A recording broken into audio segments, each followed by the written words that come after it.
O som não veio primeiro com espadas, veio com passos pesados, organizados, determinados. O exército da Babilônia não gritou quando chegou. Eles cercaram, e Jerusalém acordou diferente naquele dia. Os portões foram fechados, o comércio parou, os olhares mudaram. Não era mais uma ameaça distante, não era mais um aviso do profeta, não era mais um sermão ignorado. Agora era real. O cerco havia começado. E tudo o que Jeremias anunciou por décadas estava diante dos olhos da cidade. Se você acompanhou essa série até aqui, você sabe, isso não começou agora. Começou quando o povo endureceu o coração. Começou quando os líderes preferiram alianças políticas ao arrependimento. Começou quando chamaram o profeta de traidor. Começou quando disseram, templo do Senhor, mas não havia mais temor do Senhor. Se você chegou agora, seja muito bem-vindo. Esse é o 5º capítulo de uma jornada intensa pela vida de Jeremias. O profeta que chorou por uma geração que não quis ouvir. Se você não assistiu aos vídeos anteriores, eu recomendo fortemente que você assista, porque tudo o que está acontecendo aqui foi construído passo a passo. Nada aconteceu de repente. O cerco é apenas o resultado visível de uma desobediência invisível. Jeremias não estava surpreso, mas ele estava quebrado. Imagine pregar por anos, ser rejeitado, ridicularizado, ameaçado, e um dia ver tudo se cumprir. Não é vitória, é dor. Porque o verdadeiro profeta não se alegra em estar certo. Ele sofre por ver o juízo chegar. Dentro da cidade ainda havia negação. Alguns diziam, Deus não permitirá que Jerusalém caia. Outros confiavam no Egito. Outros esperavam um milagre automático. Mas o milagre já havia sido oferecido antes e foi recusado. Agora era tempo de consequências. E sabe o que é mais assustador? O cerco é silencioso. Não é destruição imediata. É pressão constante. Falta comida aos poucos. A esperança vai diminuindo. O medo cresce. É assim que Deus permite que o juízo opere às vezes. Não como explosão, mas como esgotamento. Jeremias observa tudo isso e continua falando. Mesmo quando ninguém mais quer ouvir. Mesmo quando a cidade está trancada. Mesmo quando o rei começa a entrar em desespero.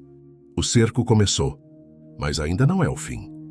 É apenas o início daquilo que ninguém acreditou que aconteceria. E aqui está a pergunta que esse momento nos faz. Quantas vezes ignoramos os avisos de Deus e só percebemos quando já estamos cercados? Jerusalém ainda está de pé, mas a queda já começou por dentro. E Jeremias sabe, o pior ainda está por vir. O cerco apertava por fora, mas dentro do palácio havia algo ainda mais perigoso que o exército da Babilônia. Havia medo. O rei Zedequias não era um homem cruel como alguns antes dele. Também não era completamente incrédulo. O problema dele era outro. Ele sabia que Jeremias era profeta de Deus. Sabia que as palavras estavam se cumprindo. Sabia que resistir à Babilônia era resistir ao juízo permitido pelo próprio Senhor. Mas ele tinha medo dos homens. E o medo dos homens sempre produz decisões fracas. Zedequias mandava chamar Jeremias às escondidas. Não em público, não diante dos oficiais, não diante do povo. Chamava-o em segredo. Há alguma palavra do Senhor? Percebe a contradição? Ele queria ouvir a verdade, mas não queria assumir a verdade. Jeremias não suavizava a mensagem. Ele não adaptava a profecia ao estado emocional do rei. Ele dizia o que Deus mandava dizer. Se você se render, viverá. Se resistir, a cidade será queimada. Simples, claro, direto. Mas a verdade exige coragem para ser obedecida. E Zedequias estava dividido. De um lado, sabia que Jeremias falava da parte de Deus. De outro, temia seus próprios líderes que chamavam o profeta de traidor. Os oficiais diziam, esse homem desanima o povo. Ele enfraquece os soldados. E, tecnicamente, Jeremias dizia que a resistência era inútil. Mas a pergunta não era militar, era espiritual. O rei estava mais preocupado com sua imagem política do que com o arrependimento nacional. E é aqui que o vídeo fala conosco de maneira profunda. Quantas pessoas hoje fazem como Zedequias, buscam a Deus em segredo, oram quando ninguém vê, perguntam, Senhor, o que queres de mim? Mas quando a resposta vem, recua, porque obedecer custaria posição, relacionamentos, orgulho. Zedequias não odiava Deus. Ele apenas não tinha coragem suficiente para obedecer publicamente. Que a indecisão espiritual é uma das formas mais perigosas de rebeldia. Enquanto o rei hesita, o cerco continua. A comida começa a faltar. A tensão aumenta. A cidade começa a sentir o peso da escolha errada. E Jeremias, ele paga o preço por falar a verdade. É preso, é lançado numa cisterna, afunda na lama. O profeta que tentou salvar a cidade agora está literalmente enterrado no fundo dela. Que ironia dolorosa. A liderança fraca sempre tenta silenciar a voz que confronta. Mas mesmo na cisterna, a palavra de Deus não fica presa. Jeremias não perde a convicção. Não muda o discurso. Não tenta se proteger. Porque ele não fala por si. Ele fala por Deus. E enquanto Zedequias vive em indecisão, Jeremias vive em fidelidade. Um tem poder político. O outro tem autoridade espiritual. E a história já mostrou qual dos dois permanece. O cerco não é apenas contra Jerusalém. É contra a covardia. É contra a fé superficial. É contra a liderança que quer ouvir a verdade, mas não quer vivê-la. E talvez essa seja uma das partes mais desconfortáveis dessa história. Porque é possível estar cercado e ainda assim não tomar a decisão certa. O rei tinha a chance de salvar vidas, mas escolheu salvar a própria reputação.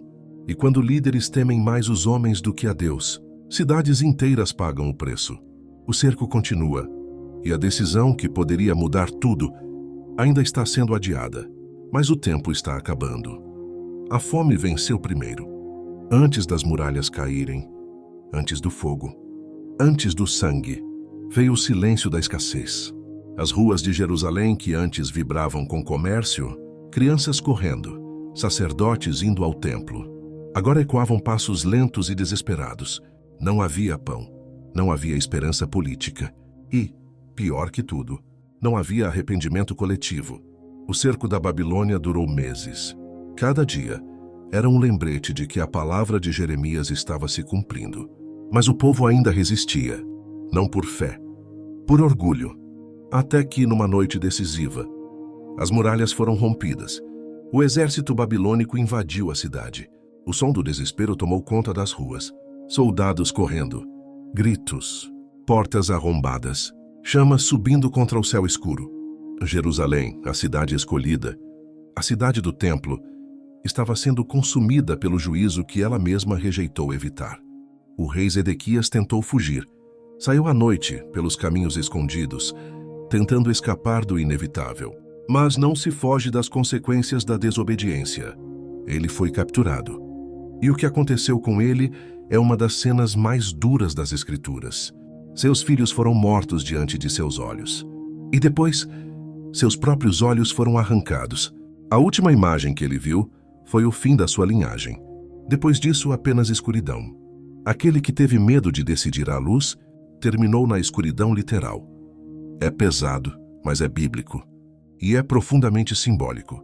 A cegueira espiritual prolongada sempre termina em cegueira dolorosa. Enquanto isso, Jerusalém queimava.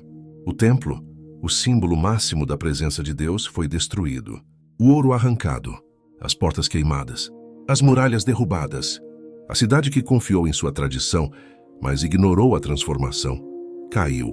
E Jeremias, o profeta que foi rejeitado, foi poupado.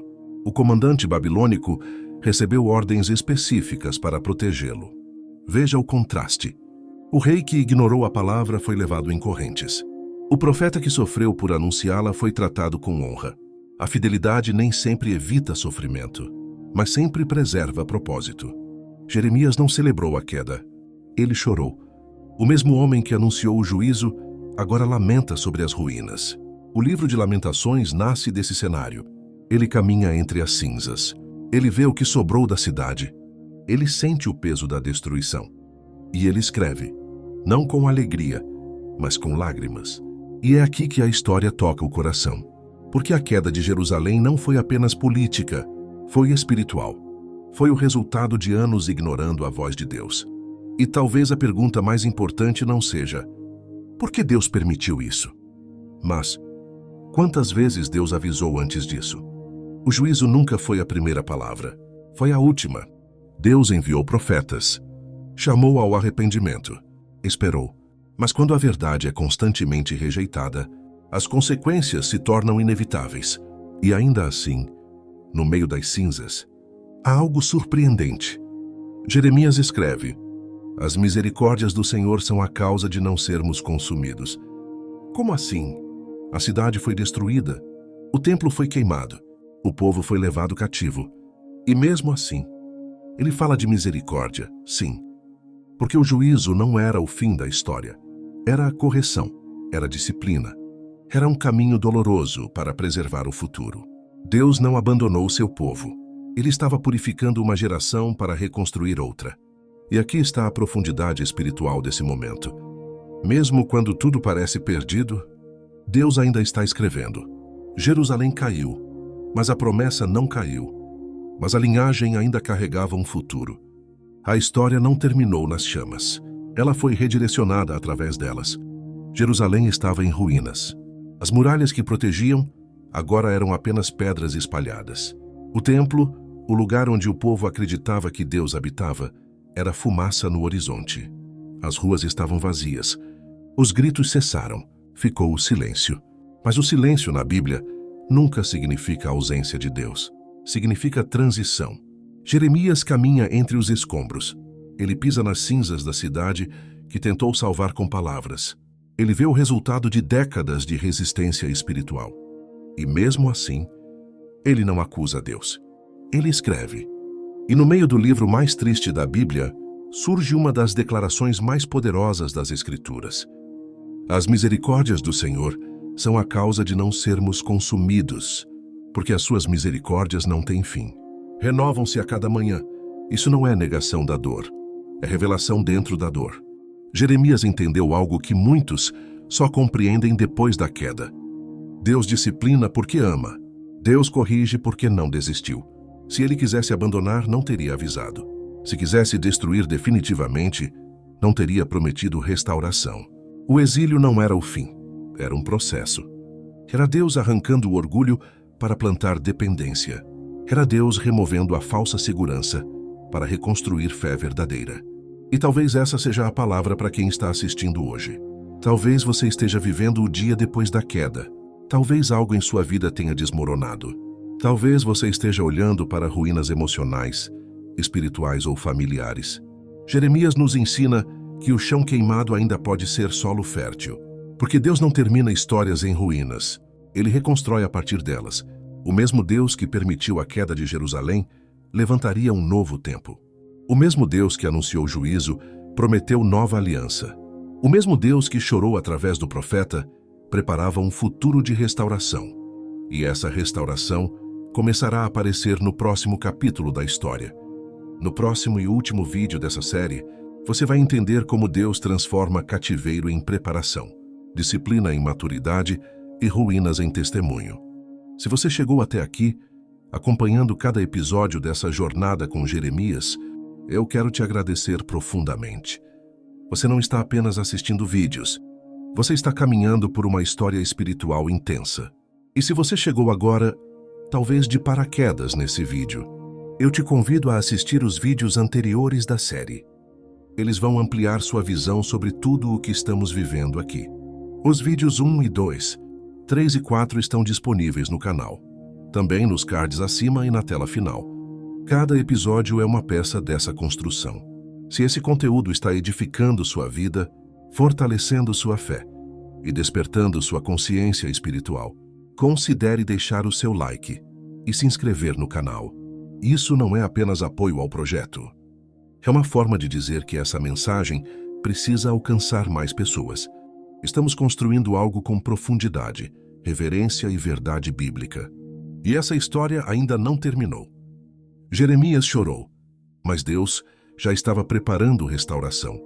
A cidade caiu, mas a promessa permaneceu. E no próximo capítulo você vai perceber que até no exílio, Deus continua governando.